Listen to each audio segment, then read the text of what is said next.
العالمین والصلاة والسلام علی سید الانبیاء والمرسلین اما بعد فاعوذ باللہ من الشیطان الرجیم بسم اللہ الرحمن الرحیم۔ الحمدللہ الہادی پروگرام میں سود کے بارے میں کلام چل رہا تھا، اور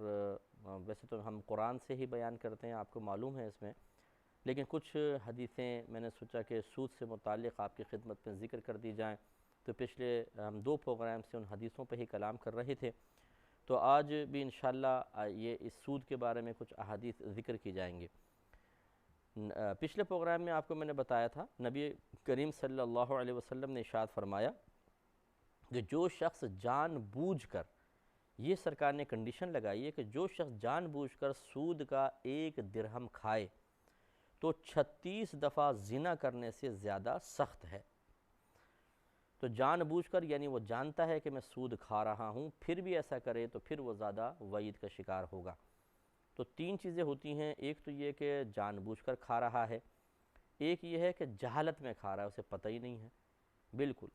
اور مطلب معلوم ہی نہیں کہ سود کیا ہوتا ہے کیا نہیں، اور ایک ہے کہ وہ جانتا ہے اور نفرت بھی کرتا ہے لیکن اس کو توجہ نہیں رہی اور اس کے پاس کسی طریقے سے پہنچ گیا۔ تو یہ مختلف صورتیں ہیں۔ تو یہاں جو ہے جان بوجھ کی قید ہے کہ جو جان بوجھ کر سود کھاتا ہے تو یہ 36 بار زنا کرنے سے زیادہ بدتر ہے۔ تو میں آخری پچھلے پروگرام کے لاسٹ میں یہی عرض کر رہا تھا، بعض بہن بھائی ایسے ہوتے ہیں کہ جو باقاعدہ پروفٹ حاصل کر رہے ہوتے ہیں، جب اس قسم کی بات سنتے ہیں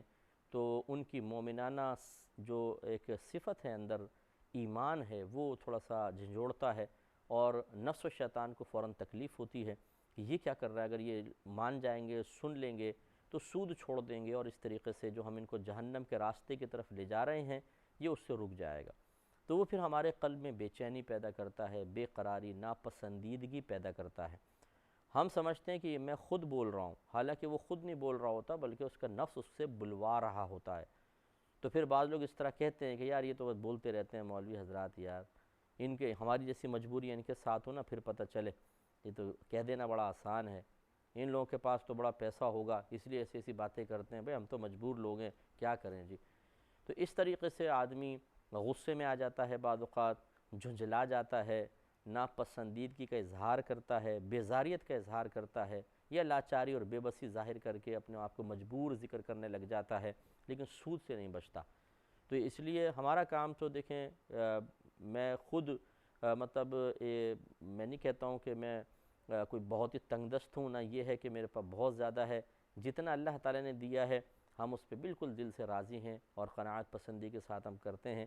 تو مقصود یہ نہیں ہوتا کہ میں بڑا پیٹ بھرا ہوا ہے میرا اور میں اس وجہ سے کر رہا ہوں،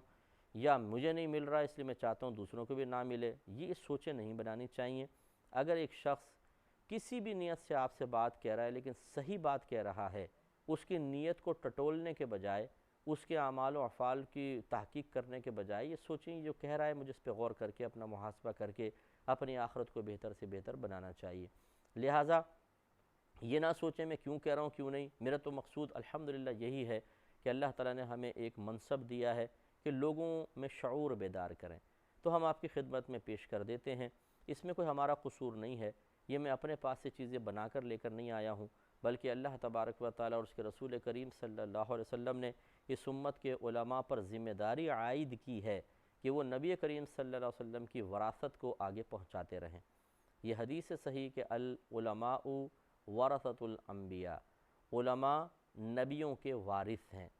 اور کس چیز کے وارث ہیں؟ حضرت ابو ہریرہ رضی اللہ تعالیٰ عنہ ایک مرتبہ بازار گئے، سرکار کا وصال ہو چکا تھا، تو دیکھا کہ کچھ لوگ، بہت سارے لوگ ہیں خرید و فروخت میں لگے ہوئے ہیں،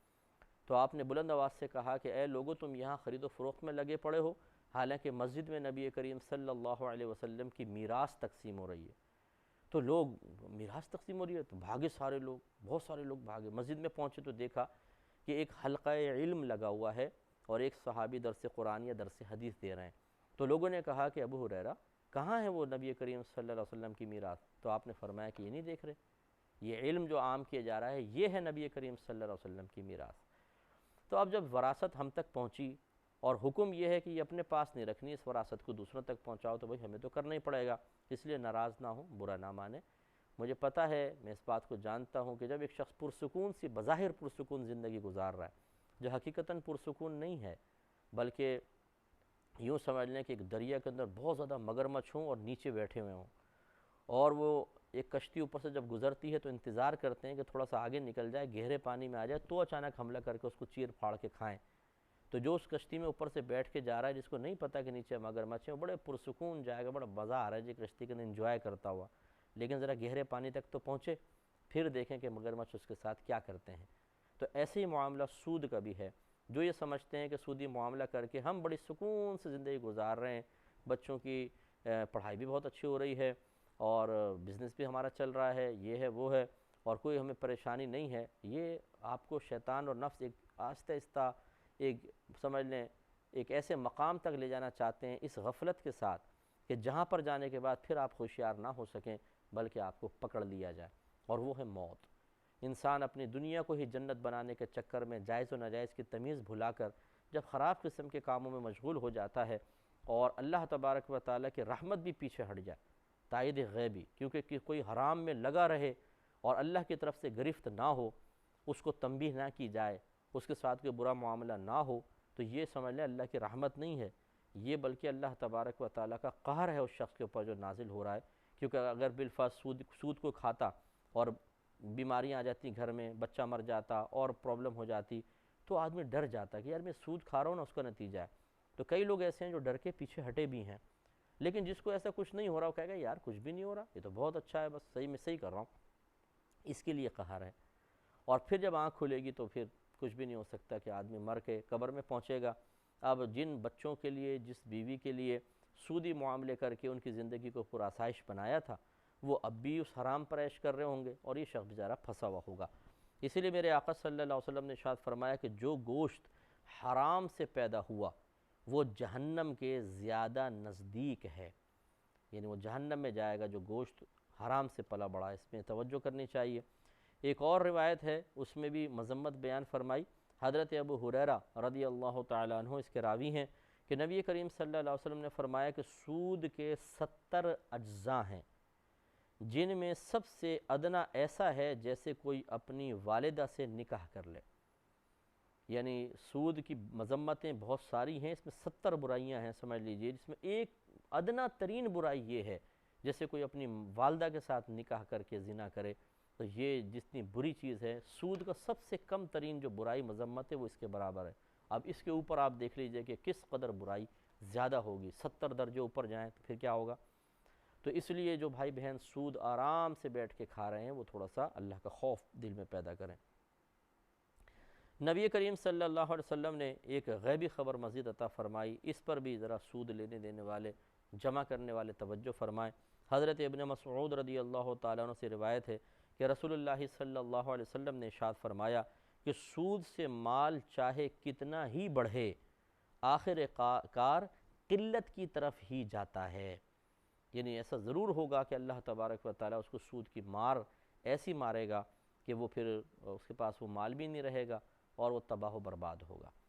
تو اس سے ذرا وہ بھی لوگ ذرا سبق حاصل کریں جو خاص طور پر سود خور ہیں اور وعدہ سود پہ قرضے دیتے ہیں، بھاری بھاری پہلے پٹاتے ہیں، اور بڑی معذرت کے ساتھ میں لفظ کہہ رہا ہوں کہ بعض بینک والے بھی ایسے ہوتے ہیں کہ جب ان کے پاس بیچارہ کوئی مجبور آتا ہے تو اس کی جب کاغذات دیکھتے ہیں، پراپرٹی بڑی اچھی ہے، پلاٹ بہت اچھا ہے جو وہ رکھنا چاہتا ہے، اس کے بدلے میں اس کو قرضہ چاہیے، تو بڑے ملائم لہجے میں پٹائیں گے اس کو خوب اچھی طریقے سے اور اس کی پراپرٹی قبضے میں کر لیں گے۔ اب وہ بیچارہ اگر پھنس جاتا ہے تو پھر اس کے بعد جب وہ ریکور کرنے کی باری آتی ہے تو پھر ان کا جلاد پن دیکھیں کہ ایسے ان کے رویے بدل جاتے ہیں۔ آدمی رکھے ہوتے ہیں جو گھروں پہ جا کے ان کو ذلیل کرتے ہیں، انہیں محلے میں بدنام کرتے ہیں، تڑیاں لگاتے ہیں، دھمکیاں دیتے ہیں، اور پھر ایک وقت آتا ہے کہ اس کی پراپرٹی چھین لی جاتی ہے اور وہ بیچارہ تباہ و برباد ہو جاتا ہے۔ اور سود در سود در سود، 3 مہینے میں اگر دے دیں گے تو اتنا سود، 3 مہینے سے اوپر چلا جائے گا تو اتنا اس میں اضافہ، اتنے % اضافہ ہو جائے گا، مثلا 7% آپ کو سود دینا ہے، 1 سال کے اندر اندر دیں گے اتنا ہے، 1 سال کے بعد ہوگا تو وہی پھر 10% پہ چلا گیا، 15%، یہ سود مرکب ہوتا چلا جاتا ہے اور وہ آدمی بیچارہ دلدل میں پھنستا چلا جاتا ہے۔ تو ایک دفعہ چارہ ڈال کے، کانٹا ڈال کے بڑے آرام سے اس کو پھنسا لیتے ہیں، اس کے بعد بس اس کا بیڑا غرق ہو جاتا ہے۔ یہ بہت ہی خطرناک اپنی آخرت کی بربادی کا سامان کیا جا رہا ہے، یہ یہاں نہیں پتہ چلے گا، یہ آخرت میں پتہ چلے گا۔ اور جس کو بالفرض ہماری یہ بات سن کے غصہ آ رہا ہے تو پھر ایک وقت آپ انشاءاللہ آپ کو یاد رہے گا، آج آپ غصہ کر رہے ہیں، کل آپ میدان محشر میں ذرا مل لیجئے گا تو پھر ہم آپ سے پوچھ لیں گے کہ جی اب آپ کے غصے کا عالم کیا ہے۔ ادھر پھر جو بے چارگی اور بے بسی ہوگی، ادھر جو ہم رحم طلب نگاہوں سے سب کی طرف دیکھ رہے ہوں گے، کوئی مجھے بچا لے، کوئی مجھے میری سفارش کر دے، کوئی میرا ہاتھ پکڑ کے جنت کی طرف لے جائے، اور وہاں جب کوئی بھی نہیں ملے گا تو بڑا افسوس ہوگا، اور آدمی اپنے آپ کو کاٹے گا، مارے گا کہ میں نے بات کیوں نہیں مان لی تھی دنیا کے اندر، چند روزہ زندگی کے لیے اپنے آخرت کو برباد کیا، کیا فائدہ ہوا، کاش اس وقت غصے نہ ہوتا بلکہ آنکھیں بند کر کے تھوڑا سا غور کر کے جرت مندانہ قدم اٹھا لیتا۔ کتنے لوگ ایسے ہیں میرے بھائیوں اور بہنوں، کہ کتنے لوگ ایسے ہیں کہ جو ایسے حرام کاموں سے بچ کر بھی تو روزی کمائی رہے نا، اللہ تعالیٰ ان کو دے رہا ہے، ہم بعض اوقات اپنی مجبوری بنا لیتے ہیں کہ نہیں یار اس کے بغیر تو میں کچھ بھی نہیں کر سکتا ہوں۔ کیسے نہیں کر سکتے ہیں آپ؟ بالکل کر سکتے ہیں، ہمت کریں گے تو سب کچھ ہو جائے گا۔ ایک اور روایت ذرا دیکھیے، حضرت ابو ہریرہ رضی اللہ تعالی عنہ روایت کرتے ہیں کہ رسول اللہ صلی اللہ علیہ وسلم نے ارشاد فرمایا کہ معراج کی رات میرا ایسے لوگوں کے پاس سے گزر ہوا جن کے پیٹ گھروں جیسے تھے، کل بیوت، جیسے گھر بڑے بڑے ہوتے ہیں ایسے ان کے پیٹ بہت بڑے بڑے پیٹ تھے، جسم چھوٹا اور پیٹ جیسے پورا گھر، اور ارشاد فرماتے ہیں کہ جن میں سانپ بھرے ہوئے تھے جو پیٹوں کے باہر سے نظر آ رہے تھے، یعنی سانپ تھے اندر جو اس کو کاٹ رہے تھے، اس کو تکلیفیں پہنچا رہے تھے۔ تو میں نے پوچھا کہ اے جبرائیل یہ کون لوگ ہیں؟ تو عرض کی گئی یا رسول اللہ صلی اللہ علیہ وسلم یہ سود کھانے والے ہیں۔ تو اب تھوڑا سا غور کریں کہ جو آپ سود دے کر کسی شخص کو پھنسا کر اس بیچارے سے سود وصول کرتے چلے جا رہے ہیں بڑے مزے کے ساتھ، اور اس کی آہیں، اس کی سسکیاں، اس کے آنسو آپ کے قلب پر کوئی اثر نہیں کر رہے ہیں، بلکہ اگر کوئی سمجھاتا بھی ہے قریبی کہ بھئی ایسا نہیں کرو یار، تو آپ اسی کو ڈانٹ دیتے ہیں اور سخت دل بن جاتے ہیں کہ نہیں جی سخت دل بننا پڑتا ہے جی، ایسے کیسے پیسہ آئے گا۔ تو پھر یاد رکھیں یہ سخت دلی آپ کو یہاں پہ بھی تباہ کرے گی اور آخرت میں بھی تباہ کرے گی، اور یہ انجام ہوگا۔ حضرت علی رضی اللہ تعالی عنہ نے رسول اللہ صلی اللہ علیہ وسلم کو سود کھانے والے، دینے والے، لکھنے والے، زکوٰۃ روکنے والے پر لعنت فرماتے ہوئے ملاحظہ کیا، اور نبی کریم صلی اللہ علیہ وسلم نے نوحہ کرنے سے منع فرمایا، آپ منع فرمایا کرتے تھے، یہ نسائی کی روایت ہے۔ تو سرکار نے چند پہ لعنت فرمائی، سود کھانے والا، سود دینے والا، یعنی سود کھانے سے مراد سود لینے والا، سود دینے والا، لکھنے والا، تین یہ ہو گئے، اور زکوٰۃ روکنے والا کہ جس پہ زکوٰۃ فرض اور ادا نہ کرے، اس پر بھی اللہ کی لعنت ہے۔ اور نبی کریم صلی اللہ علیہ وسلم نے نوحہ کرنے سے منع فرمایا۔ نوحہ کا مطلب ہوتا ہے کہ کسی کے میت کے اوصاف ذکر کر کے اونچی اونچی آواز سے رونا چلانا، اس کو رحمت کونین صلی اللہ علیہ وسلم نے منع فرمایا۔ تو اس سے بھی ذرا معلوم ہوتا ہے کہ دیکھیں ذرا غور کیجئے کہ سود لینا دینا بہت ہی سخت ہے۔ میرے آقا صلی اللہ علیہ وسلم جس کے لیے لعنت کا لفظ ارشاد فرما دیں، سمجھ لیجئے کہ وہ بہت ہی بڑا گناہ کبیرہ ہے۔ اور میں نے اس کا مفہوم آپ کو بتایا تھا کہ لعنت کا مطلب ہوتا ہے، اگر یوں کہیں کہ نبی کریم صلی اللہ علیہ وسلم نے لعنت فرمائی تو اس کا مطلب ہوگا کہ آپ نے اللہ تعالیٰ کی بارگاہ میں یہ دعا کی کہ اللہ تعالیٰ اس شخص کو اپنی رحمت سے دور کر دے، اور جس کے لیے رحمت کونین صلی اللہ علیہ وسلم اس طرح کی دعا فرما دیں تو یقینی سی بات ہے کہ اس کے حق میں تو قبول ہوئی نا، ایسا تو نہیں ہے کہ سرکار کی دعا کو رد کر دیا جائے، تو ہو جائے گی۔ اب آخر میں جو دو حدیثیں ہیں وہ میں ذکر کر رہا ہوں، پہلے ایک بات سمجھ لیجئے کہ جیسے ہم نے ربا بالقرآن کی تعریف آپ کو بتائی تھی، یا اس کا ایک انٹروڈکشن آپ کی خدمت میں پیش کیا تھا کہ ہم بعض اوقات قرضہ دیتے ہیں اور قرضے پہ کچھ نفع طے کر لیتے ہیں، تو یہ تو خالصتاً سود ہے۔ جیسے کسی کو 1,00,000 دی اور آپ نے کہا بھئی یہ دے رہا ہوں، اس شرط پہ دے رہا ہوں کہ واپس 1,10,000 کرو گے، تو یہ 10,000 سود ہوگا۔ لیکن بعض اوقات ایسا ہوتا ہے کہ ہم اس طرح طے تو نہیں کرتے لیکن پھر بھی اپنے قرض پہ نفع حاصل کر رہے ہوتے ہیں، تو نبی کریم صلی اللہ علیہ وسلم نے اس نفع حاصل کرنے کو بھی جو مشروط نہیں تھا اس کو بھی سود قرار دیا ہے۔ اس کی صورت یوں سمجھ لیں کہ مثال کے طور پر ایک شخص ہے، میں نے اسے 1,00,000 روپے قرضہ دیا، پہلے ہماری کوئی اتنی زیادہ لیک نہیں تھی، نہ میں سے گھر جاتا تھا نہ کچھ، لیکن اب کیا ہے وہ مجھے بلاتا ہے میرے قرضے سے مروب اور متاثر ہو کر، اور بٹھا کے اچھا کھانا کھلاتا ہے، دعوتیں کرتا ہے، مجھے تحفے بھجواتا ہے بہت اچھے اچھے۔ تو اب یہ جو تحفے دے رہا ہے، دعوتیں کر رہا ہے، یقینی سی بات ہے اگر میں تھوڑا سا غور کروں تو اس قرضے کے بدلے میں ہی ہیں کہ میں اس کو مہلت دوں،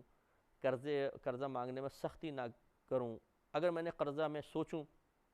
غور و تفکر کروں، تو ضرور یہ نتیجہ نکلے گا کہ اگر میں نے اس کو پیسہ نہ دیا ہوتا تو کبھی بھی میری دعوت نہ کرتا، کبھی بھی مجھے تحفے نہ دیتا۔